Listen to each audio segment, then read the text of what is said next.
mo ka ma he ka ma ka de o yo ma ri yo ra ka te pa ka ta pa ya mo re we yo ka pa ta pa ya mo re ko ta pa ka ta ma yo ra ka pa ka ma ka ta pa yo ra pa ta ra ra yo ma ka ta pa de ra ba yo ka pa ka ta pa ka wi ka pa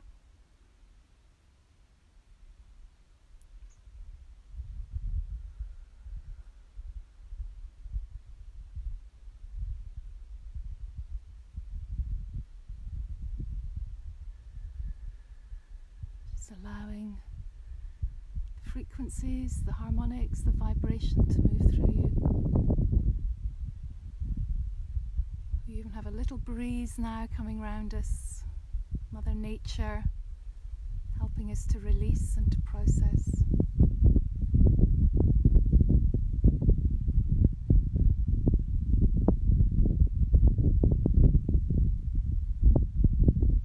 And just really ground that energy, breathe it in. As you breathe out, just see the healing grounding down through the soles of your feet into Mother Earth.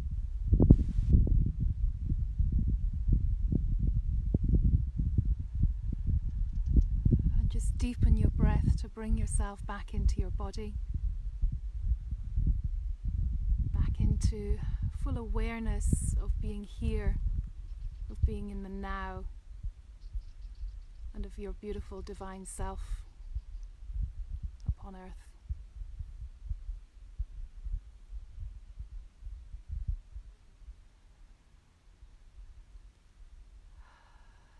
So there we go. There we go. Just going to stand up again, give you the views. There we go. Back in the mountains. So that was just a little insight into the light language that comes through. It's very different to a lot of the light languages that we know and we see and we hear online. I was speaking to a very dear friend the other day, and she was saying that it's almost like a merging of all the languages together. it's so fast, and yet there's aspects of it that some people like to try and identify and not. But I really like to keep it just as it is. It is what it is. And so many people feel the benefits, feel the vibration. They've received visuals. They can feel things moving in their body as the light language moves through them. So it's very much a healing experience rather than a spectator sport, going, oh, look what she's doing. What's she doing? What a load of gobbledygook. Which is still what my mind says a lot of the time. So I would really love to invite you. In fact, I am inviting you to join me in my 3-day online healing portal, which is a live event held over 3 days. We will be sharing full channelings through Zoom, where I go into the full trance to bring the presence of the star beings through for healing, as well as light language. We do pure healing transmissions out in nature, postings in the private Facebook group, live streams I like to call them, where we're sharing real deal experiences as we move through the process of embodying our truth and our freedom through love. So I will put the link to that event, which starts on the 10th of October. Oh, not forgetting that we'll be making the Earth Mandala up here in the mountains, kind of like a landing spot, an energy portal for the star beings' energy to anchor into Mother Earth for the whole time that we are working together over the 3 days. So, yes, come and join the healing portal. That would be wonderful. So wishing you all a wonderful day. If you'd like to know more or reach out to me, feel free to do so through Messenger. My personal page is open to the public. No holds barred, nothing to hide. Here we are, living in love, living from our hearts and loving life. Sending you all so much love and see you next time round. Mwah. Bye for now. Bye-bye.